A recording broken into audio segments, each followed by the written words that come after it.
जय गुरु जी संगत जी गुरु जी की डिवाइन कॉल सत्संग प्लेटफॉर्म में आप सभी गुरु परिवार का हार्दिक स्वागत है। शुक्राना गुरु जी महाराज का कि उन्होंने मुझे ये सेवा दी कि मैं आप सभी गुरु परिवार के समीप आके गुरु जी के कल्याण महिमा अनुभव का वर्णन कर पा रही हूँ। अनंतम शुक्राना मेरे गुरु जी महाराज का। संगत जी, आज का जो सत्संग मैं आपके साथ शेयर कर रही हूँ वो माही आंटी का सत्संग है। ये बहुत प्यारा और बहुत ही ब्लेसिंगफुल सत्संग है। तो मेरी विनती है आप सभी गुरु परिवार से कि आप सत्संग को अंत तक सुने, ध्यान से सुने, पूरा सुने। सत्संग का मतलब होता है सत्य का संग, और सत्संग की प्राप्ति जब ही होती है जब गुरु कृपा होती है। तो हम सभी बड़े भाग्यशाली हैं कि हम पे गुरु कृपा हुई और हमें सत्संग सुनने का और शेयर करने का सौभाग्य प्राप्त हुआ। तो प्लीज़ साथ संगत जी, बिना स्किप किए आप सत्संग को बड़ी श्रद्धा भाव से अंत तक सुनिएगा और गुरु जी का शुक्राना कीजिएगा कि घर बैठे मालिक ने आपको ब्लेसिंग्स भरा सत्संग भेजा है और इसे सुनने का सौभाग्य आपको प्राप्त हो रहा है। संगत जी, सत्संग के माध्यम से हमारे अनेकों दुख, दर्द, कष्ट, रोग दूर होते हैं और इससे भी बड़ी बात है कि हमें गुरुजी की अनंत ब्लेसिंग्स का आशीर्वाद प्राप्त होता है। तो प्लीज़ साथ संगत जी, बिना स्किप किए आप सत्संग को सुनिएगा। इसके अलावा आज हुई अष्टमी की भी आप सभी को बहुत बहुत शुभकामनाएं। यही गुरुजी से प्रार्थना है, यही हुई अष्टमी से माता से प्रार्थना है कि सबके बच्चों को सौभाग्य, आरोग्य, सब चीज़ प्रदान करे, लाइफ में वो आगे बढ़े, हमेशा खुश रहें। यही गुरुजी से और हुई अष्टमी माता से प्रार्थना है। इसके अलावा अगर आप भी अपने सत्संग अनुभव शेयर करना चाहते हैं तो हिंदी में साफ राइटिंग में आप अपना सत्संग लिखकर हमारी जीमेल आईडी पर सेंड कर सकते हैं, ताकि आपके द्वारा सुनाए गए सत्संग से जो भी गुरुजी महाराज की नई जुड़ने वाली संगत होगी उन्हें गुरुजी के कल्याण, महिमा, अनुभव के बारे में ज़्यादा से ज़्यादा पता चलेगा। सत्संग आपको पसंद आए तो आप इसको लाइक कीजिएगा, चैनल को सब्सक्राइब कीजिएगा, वीडियो को ज़्यादा से ज़्यादा संगत में शेयर ज़रूर कर दीजिएगा और बेल आइकन दबाना बिल्कुल भी नहीं भूलिएगा। जब भी कोई लेटेस्ट सत्संग आएगा उसका नोटिफिकेशन आपके पास आएगा। तो चलिए संगत जी, चलते हैं गुरुजी महाराज के सत्संग की ओर। सत्संग शुरू करने से पहले करते हैं गुरुजी का मंत्र जाप। ओम नमः शिवाय, शिवजी सदा सहाय। ओम नमः शिवाय, गुरुजी सदा सहाय। जय गुरुजी। संगत जी, सबसे पहले गुरुजी महाराज के चरणों में कोटि कोटि नमन। सारी संगत जी को जय गुरुजी। महाराज की असीम कृपा के कारण मैं आज अपना शुक्राना सत्संग आप सभी के साथ साझा कर रही हूँ। संगत जी, ये हमारा सौभाग्य है कि हमें गुरुजी महाराज ने अपनी शरण और चरण से जोड़ा है। संगत जी, गुरुजी कोई आम संत नहीं है, वो स्वयं महाशिव हैं, वो साक्षात महाशिव हैं, जिन्होंने इस पृथ्वी का कल्याण करने के लिए इस मानवी रूपी चोले में जन्म लिया और आज भी वो अपनी संगतों का कल्याण कर रहे हैं। संगत जी, हम सभी के कुछ ऐसे अनुभव हैं जिन्हें हमने महसूस किया है, अपने जीवन में देखा है, ऐसे ऐसे चमत्कार देखे हैं कि संगत जी, हम कभी कभी कल्पना करते हैं कि क्या हमारे रुके हुए काम हो गए, या हमारे भाग्य में तो ये चीज़ थी नहीं, ये चीज़ मिल गई। हमारी ज़िंदगी कितनी सरलता से गुजर रही है, जिसमें कोई दिक्कत, कोई परेशानी नहीं है। बीमारी होते हुए भी गुरुजी उस बीमारी को ऐसे काटते हैं जैसे हमें कुछ हुआ ही नहीं था। और मुझे मुझे तो मौत के मुंह से गुरुजी ने वापस निकाला है। सोचो संगत जी, जब आपके भाग्य में लिखा हो कि इस दिन आपकी मौत निश्चित है और उस दिन संगत जी गुरुजी ऐसा करिश्मा कर दें कि उस दिन आपकी मौत ना होकर आपको लंबी आयु प्रदान हो जाए, तो ये चमत्कार ही तो है और क्या है।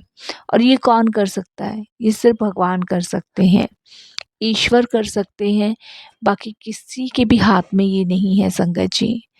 तो आज जो मैं अपनी जर्नी आपके साथ शेयर कर रही हूँ ना, वो मेरे जीवन का ऐसा सच है, जिसे याद जब भी करती हूँ ना संगत जी, तो मैं अंदर तक से हिल जाती हूँ। मेरी आत्मा तक काँप जाती है, क्योंकि ज़िंदगी में कुछ पार्ट लाइफ के ऐसे होते हैं, जिन्हें सोच कर भी, याद कर भी ना डर लगता है कि भगवान ऐसा दिन कभी किसी को ना दिखाएँ, क्योंकि बहुत डरावने ये दिन होते हैं। और संगत जी, सोचो जब अंधेरा चारों तरफ हो तो कैसे इंसान निकले बाहर।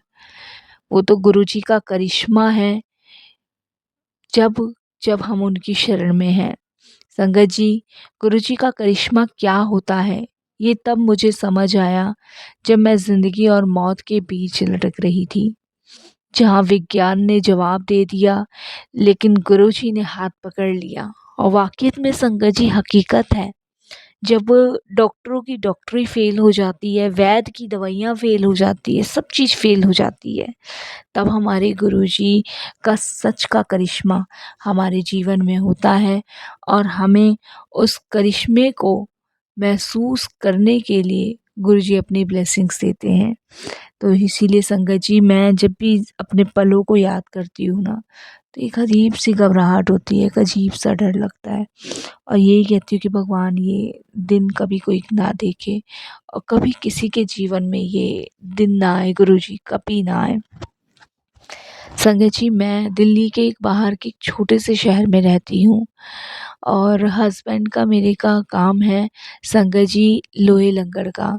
ये आपने सुना होगा, ये जो दरवाज़ों पे हैंडल लगते हैं, टोटियाँ लगती हैं, इसका मेरे हस्बैंड का व्यापार है। और संगत जी, कुछ टाइम से वो बहुत डाउन चल रहा था। काम था लेकिन बहुत कम था। लेकिन संगत जी, धीरे-धीरे काम बहुत ज़्यादा स्लो हो गया। तो इसके लिए संगत जी, हम लोगों ने बैंक से कुछ उधार लिया हुआ था, और वो उधार संगत जी हम लोग ना टाइम पे नहीं चुका पा रहे थे। संगत जी, अब वही वाली बात है कि किसी से लोगे तो वो माँगेगा तो सही, चाहे वो बैंक हो, चाहे वो कोई इंसान हो, कोई भी हो। तो इसीलिए संगत जी, हम लोगों के पास लोन के नोटिस आने लगे थे। लेकिन संगत जी, टाइम पे लोन हम वो चुका नहीं पा रहे थे, क्योंकि हस्बैंड का उन दिनों काम भी अच्छा नहीं चल रहा था। इसी बीच संगत जी, मेरी मदर इन लॉ की तबीयत ख़राब रहती थी, और मदर इन लॉ की तबीयत तो संगत जी, उनको थायराइड था, शुगर था, इस कारण रहती थी। बाकी उन्होंने टेंशन भी ले रखी थी, क्योंकि मेरे हस्बैंड टेंशन में थे, तो उनको भी इस चीज़ के लिए बहुत टेंशन हो जाती थी कि मेरा बेटा मतलब इतनी परेशानियों में घिरा हुआ है और मैं कुछ कर नहीं पा रही। ख़ैर संगत जी, वो 76 प्लस थी, तो इसीलिए वो कुछ कर भी नहीं सकती थी। और इधर संगत जी, हस्बैंड से थोड़ी-सी अनबन रहती थी। उसका संगत जी कारण ये था कि देखिए, बिना पैसों के तो ज़िंदगी पॉसिबल नहीं है, हम सभी जानते हैं। तो हस्बैंड का काम चल रहा था, कम ही चल रहा था, इधर फ़ीस बच्चों की रुक जाती थी, देर से जाती थी, तो स्कूल में मुझे सुनने को मिलती थी। तो इसी वजह से थोड़ी-थोड़ी घर में लड़ाई झगड़ा होना शुरू हो गया था, और उसका कारण ये था कि मैं अपने हस्बैंड को बार-बार कह रही थी कि आप जो है ना, मतलब इस काम के लिए इतना, मतलब जो भी आपने सेविंग्स थी वो भी लगा दी, बैंक से भी लोन लेकर लगा दिया। तो आप ये तो सोचो कि मतलब अगर हम सभी कुछ इस काम में लगा देंगे तो फिर हम खाएँगे क्या? यहाँ तक कि इवन तक मेरे गहने भी मेरे हस्बैंड ने गिरवी रखवा के उसके भी पैसे इसमें लगा दिए। अब मैं अपने हस्बैंड को कह रही थी कि भई जब नहीं चल रहा तो आप इसको बंद कर दो, कहीं नौकरी देख लो। बट मेरे हस्बैंड मानने को तैयार नहीं थे। मैं उनको कहती थी कि मुझे नौकरी करने दो, वो भी तैयार नहीं थे। तो ऐसे जीवन नहीं कटता संगत जी, जब एक इंसान रुक जाता है ना, तो दूसरे को तो करना ही पड़ता है। और संगत जी, रोज़ लड़ाई झगड़े की वजह से ना मेरा दम घुटता था। दर्द, चिंता और हार बार-बार सामने आ रही थी, और दुनिया को खुश देख के ना मुझे यही लगता था, पता नहीं मेरे घर को किसकी बुरी नज़र लग गई है। बहुत परेशान, बहुत ही ज़्यादा परेशान। मेरी एक फ्रेंड है संगत जी, जिससे मैं अक्सर अपने मन की बात शेयर किया करती थी, और वो भी उस टाइम महीने भर पहले ही गुरुजी के पास जाना उसने शुरू किया था। तो उसने मुझे कहा था एक बार कि तू गुरुजी के बड़े मंदिर चल, देख सब कुछ बदल जाएगा। पर मैं हर बार संगत जी हँसी मज़ाक में टाल दिया करती थी। मैंने कहा अब बाबा सही करेंगे ये सब चीज़ें। जिस इंसान को कमाना चाहिए वो सारी सेविंग इसमें लगा के नौकरी कहीं ढूँढ नहीं रहे, ना मुझे करने दे रहे, इसमें बाबा या वग़ैरह क्या करेंगे? क्योंकि संगत जी विश्वास नहीं था। मैं कर्म पे ज़्यादा विश्वास रखती हूँ। मेरा मानना यही है कि जब आप कर्म करोगे तभी 2 रोटी खा पाओगे। लेकिन मेरी सोच भी गलत है संगत जी कि कर्म भी तो जभी कामयाब होंगे जब भगवान का साथ होगा।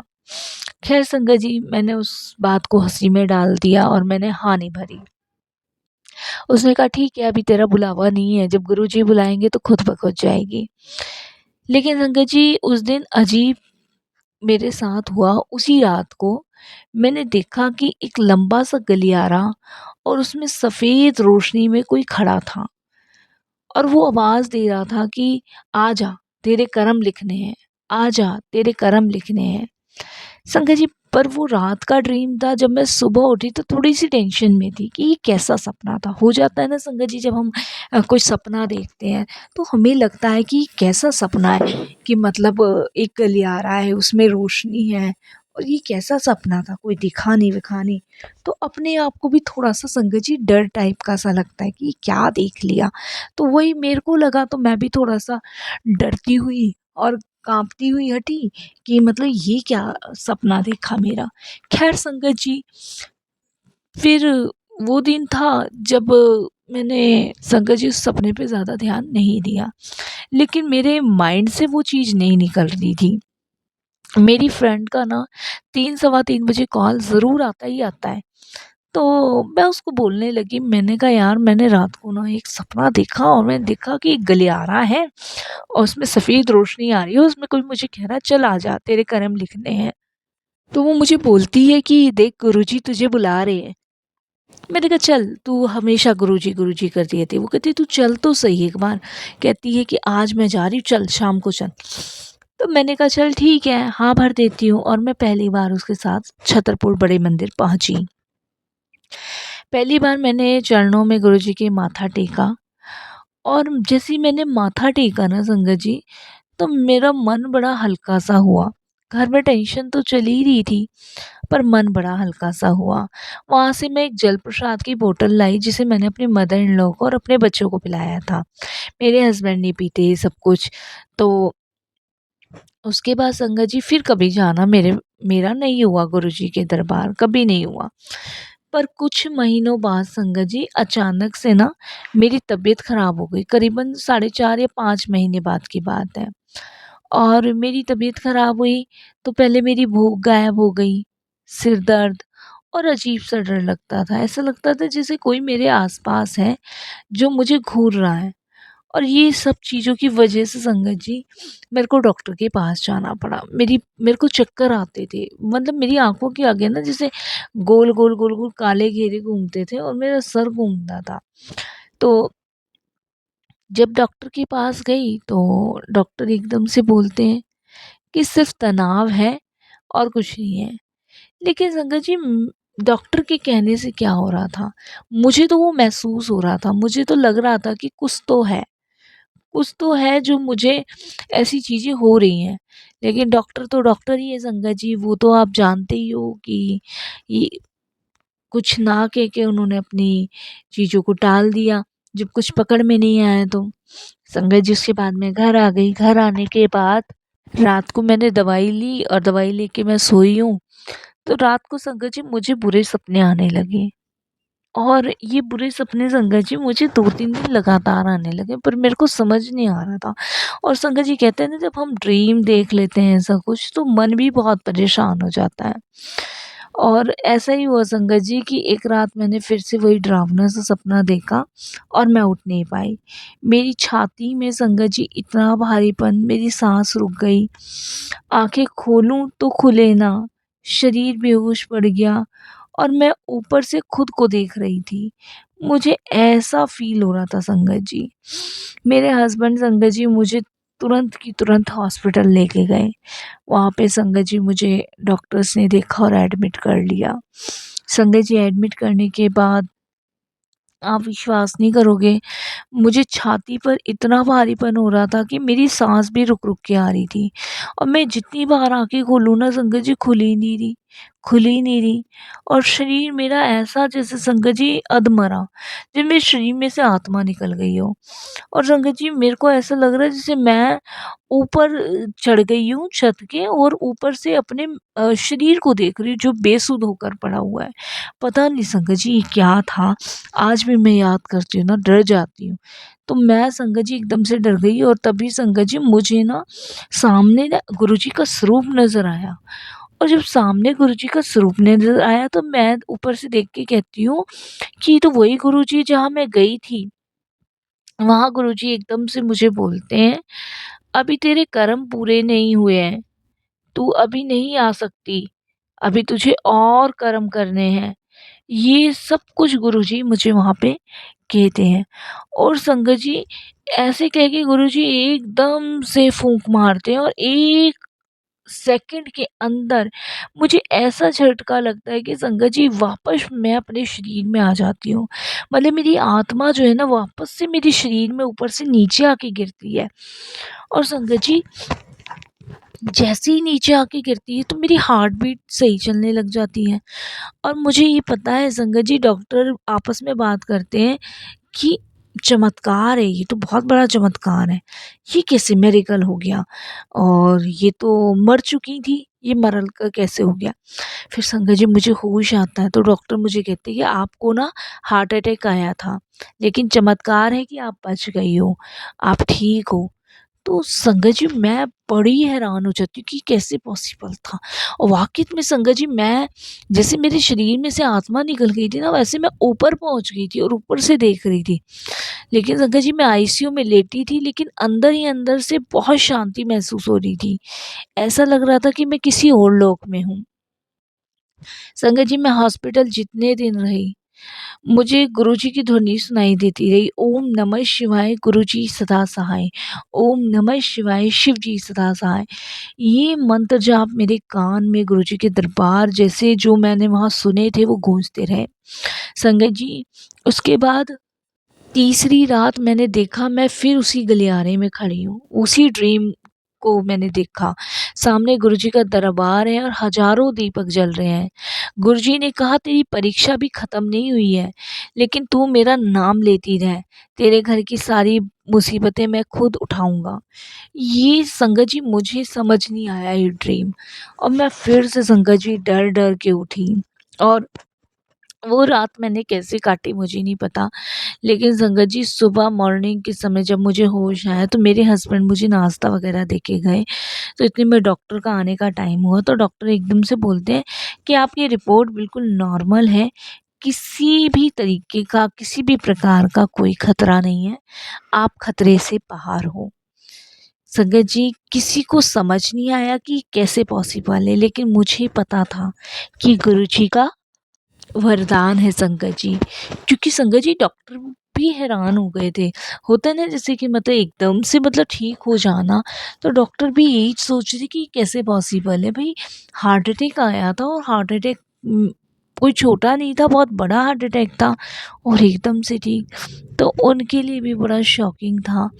पर मेरे को धीरे-धीरे समझ आ रहा था कि ये कुछ ना कुछ तो गुरुजी की ब्लेसिंग्स है। मेरी सहेली का फ़ोन आया तब मैंने उसे सारी बात बताई। तो उसने कहा तुझे तो गुरुजी ने नया जीवन दिया है, ये समझ ले कि तेरा दोबारा से जन्म हुआ है। संगत जी हॉस्पिटल से वापस आई तो मेरा पूरा घर बदला हुआ था, पूरा घर। जिस तनाव, जिस परेशानी में मैं हॉस्पिटल में एडमिट हुई थी ना वो पूरा बदला हुआ पूरा। हस्बैंड का लोन अप्रूव हो गया, बिज़नेस में अचानक बड़ा ऑर्डर मिलना संगत जी और सास की रिपोर्ट तो क्लियर थी जब से मैंने वो जल प्रसाद उनको पिलाया था। बच्चों का संगत जी कोई भी टेंशन, डिप्रेशन वाला पढ़ाई नहीं था। बिना संगत जी उसके उनको बिना किसी परेशानी के संगत जी पढ़ाई करने में गुरुजी सहायता कर रहे थे। तो गुरुजी ने धीरे-धीरे हर एक चीज़ मेरे घर की बदलना शुरू कर दिया।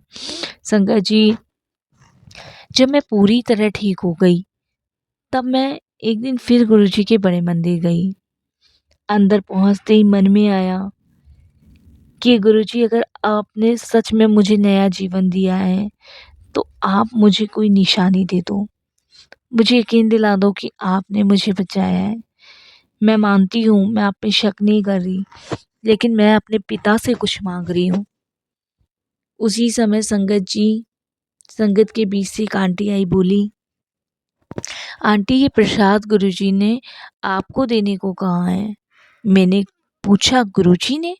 वो मुस्कुराई कि हाँ आंटी, कल गुरुजी मेरे ड्रीम में आए थे और गुरुजी ने बोला था कि एक आंटी जो है आईसीयू में थी और उनको तुम जो है ना अपने हाथ से जो है ना कड़ा प्रसाद बना के दो। तो आंटी को मैंने पूछा, तो आपको पता कैसे चला? कहती हैं कि गुरुजी ने बताया था कि उन्होंने लाल सूट पहना होगा, उस आंटी को देना। और पूरे बड़े मंदिर में लाल सूट तो सिर्फ आप ही पहन के आए हो, और कोई आया ही नहीं है। संगत जी, मैंने वो प्रसाद लिया, माथे से लगाया, उसको खाया और मैंने शुक्राना करा। जो मैंने सपने में गुरुजी के चरण देखे थे, वही चरण स्वरूप मैंने गुरुजी के दरबार में भी देखे। मैं सुन रह गई, अपने आप संगत जी मेरे आंसू बहने लगे। आप विश्वास नहीं करोगे कि गुरुजी ने मुझे दिखाया कि मैं सच में हूँ और तुझे अपने से जोड़ने का ये सारा ही जो भी षड्यंत्र था वो मैंने रचा था। उस दिन मुझे समझ आया कि सिर्फ गुरुजी बड़े मंदिर में नहीं, वो हर श्वास में है। जो कोई अपना भी साथ छोड़ दे, तब गुरुजी हमें अपने कर्मों से वापस लाते हैं। उन्होंने मेरी आत्मा को पहले बचाया, फिर शरीर को। आज भी जब मैं रात को माला लेके ओम नमः शिवाय जपती हूँ, तो गुरुजी की फ्रेग्रेंस फिर आती है। जिसे गुरुजी कह रहे हैं, अब तू डर मत, तू मेरी